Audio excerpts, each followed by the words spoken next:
Syedaralun, Wakil Ketua DPR Loksmawe, T. Sofianus, menegaskan jika pengangguran menjadi permasalahan besar yang akan terjadi di kota Loksmawe. Apalagi dengan adanya rencana penghentian honorer atau tenaga harian lepas atau THL yang jumlahnya mencapai ribuan orang. Sehingga diistilahkan politisi Demokrat tersebut, persoalan pengangguran akan menjadi bom waktu di kota Loksmawe. Semua pihak harus segera menyamakan persepsi untuk menyelesaikan persoalan ini. T. Sofianus kepada seraminus.com pada Rabu 15 Juni 2022 memaparkan, sesuai data dari BPS yang diterimanya, pada tahun 2021, Loksmawe menduduki peringkat kedua terbanyak pengangguran di Provinsi Aceh. Wakil Ketua DPRK Kota Loksmawe Pak Sofianus sempat dalam perbincangan sempat mentafsirkan bahwa di Kota Loksmawe sekarang ini ada bom waktu. Itu terkait apa penjelasan dari Pak Sofianus terkait hal ini? Yang pertama, kenapa saya nyatakan demikian? Karena Loksmawe ini termasuk daerah pengangguran tertinggi. Mana tertinggi bisa saja urutan pertama atau urutan kedua, itu yang sesuai. Kemudian sesuai dengan data yang kami peroleh, itu data dari BPS, itu jelas kita. Nah, ini ditambahkan dengan fenomena yang sekarang di Kota Loksmawe. THL tenaga harian lepas kita itu yang dibayar oleh daerah itu cukup banyak. Sedangkan kemampuan daerah tidak ada untuk menyanggah dari segi pembiayaan. Kemudian ada sikap lagi dari pemerintah daerah untuk menghentikan mereka. Itu pun sesuai dengan peraturan pemerintah. Berarti kalau tenaga THL itu ada 2.000-an nggak? Oh, lebih. Bahkan terjadi malah mereka ada kategori A, B, C. Bahkan yang akan dirumahkan ini ya grade C, yang mencapai 2.000 lebih. Berarti secara tidak langsung sebentar lagi akan bertambah 2.000 lagi pengangguran di kota. Iya, begitu. Itu pun inilah yang kita sedihkan. Justru data BPS saya sampaikan tadi, bahkan yang berpendidikan tinggi justru menjadi luar biasa data yang sesuainya ini. Bayangkan ya, dari sekian Loksmawe daerah pengangguran tertinggi, bayangkan dengan sisi pendidikan yang kita sayangkan. Bom waktu itu adalah berarti membludaknya pengangguran di Kota Loksmawe. Ya, jelas. Setiap tahunnya ini pertama begini. Bertambah lagi orang-orang yang berpendidikan yang tidak punya peluang kerja. Kemudian ditambahkan lagi tidak ada kiat-kiat dari pemerintah. Apa sih harus dilakukan oleh pemerintah daerah?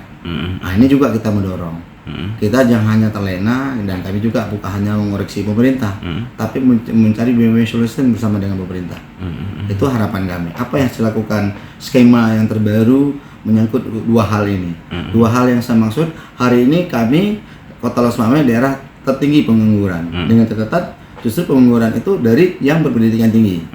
Nah, ditambah lagi dengan yang saya sampaikan tadi, dengan akan dirumahkannya THL ini, pekerjaan lepas ini di pemerintah. Ini cukup menyisahkan kegalauan atau keresahan kita semua di sini, para penyelenggara. Solusi yang kita tawarkan ataupun yang sudah kita bicarakan ke pemerintah untuk persoalan bom waktu terkait banyaknya pengangguran bakal terjadi di Kota Loksmawe ini, apa kira-kira? Yang pertama begini, makanya semua stakeholder yang terlibat di pemerintah ini harus cuma menyamakan persepsi dulu, tahu permasalahan dulu, kan itu. Nah, dari itu ada beberapa skema yang bisa dijalankan, atau membuat sebuah perencanaan yang matang dengan membuka berbagai usaha, atau kita harapkan UKM ini bisa berjalan untuk menampung dari dua persoalan yang kemudian tersebut tadi. Kemudian juga kita harapkan pemerintah berani mengundang investor. Apa sih membidangi masalah-masalah apa yang memang potensi kita ada di perikanan kan, nah itu mampu kita. Kemudian ada kemampuan masyarakat kita di pedesaan seperti kerajinan yang bisa menampung lagi itu mesti digali. Maka dalam hal ini kita juga sama-sama kita ketahui, di sini kan ada pusatnya keuangan Bank Sentral Indonesia, BI. Kita ajak lah untuk menjadikan solusi. Karena potensi-potensi alam yang belum kita gali juga ini cukup besar. Nah, seperti saya sampaikan dulu masalah Peruncunda. Nah, ini kan bisa dimanfaatkan untuk pemberdayaan ikan, seperti apa namanya, seperti pendapat tambak itulah yang di keramba itulah yang kita harapkan seperti bisa berjalan. UMKM itu kerajinan, usaha-usaha lain-lainnya. Nah, inilah pemerintah harus berani mengambil sikap untuk ABBK ke depan. Apa yang harus kita sampaikan, apa yang mutlak kita lakukan. Pemerintahan yang sekarang ini kan akan berakhir nih. Berarti otomatis program ini baru bisa dijalankan saat mulai ada PJ wali kota. Jadi harapan kita kepada PJ. Sebenarnya kita tidak usah berbicara PJ sebenarnya. Kita tahu ya, Losma ini kan sudah daerah zonanya pendidikan. Kita ada kampus-kampus yang luar biasa. Kenapa nggak pernah kita lakukan sharing di situ? Mohon maaf saya sampaikan. Kita ada IAIN, kita ada Agus Saleh, swasta lainnya. Kenapa kita tidak pernah berdiskusi untuk itu, mencarikan solusi untuk itu? Kita memiliki data, tapi data itu hanya sebuah mading yang menurut saya. Tapi kita tidak pernah ingin koreksi di situ apa yang harus dilakukan. Maka dalam hal ini saya bukan hanya mengkritisi, memberikan solusi. Saya mengingatkan alarm yang saya berikan ini persoalan sosial yang akan timbul dan akan berkembang dan akan menjadi bom waktu buat kita semua. Itu yang saya ingatkan. Saya harus menyampaikan ini kepada publik supaya ada solusi untuk itu. Mau bergerak, mau mengembangkan.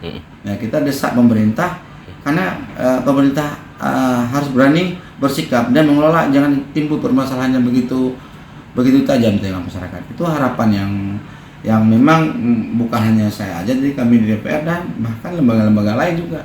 Cuma tergantung sekarang pengambil kebijakan ini yang kita harapkan siapapun. Yang hari ini mungkin Tengku Suedi sudah selesai masalahnya, dia harus berani menyampaikan ini permasalahan, tolong dibantu. Dari garis estafet kepemimpinan ini kan bisa berjalan sebagaimana mestinya. Kami DPR juga bukan membabi buta mengkritisi. Tolong dinilai dari sikap yang positif lah. Ada solusi. Nah, kami nggak pernah diam. Dari Loksmawe, Saiful Bahri, Serambian TV. Dalam harapan DPR selalu kami ingatkan. Kan tidak perlu kami menyuarakan keluar, tapi mengingat ini waktu. Mungkin ini bisa menyuarakan ya, kalangan media bisa membantu untuk itu. Oke. Terima kasih Pak Pimpinan.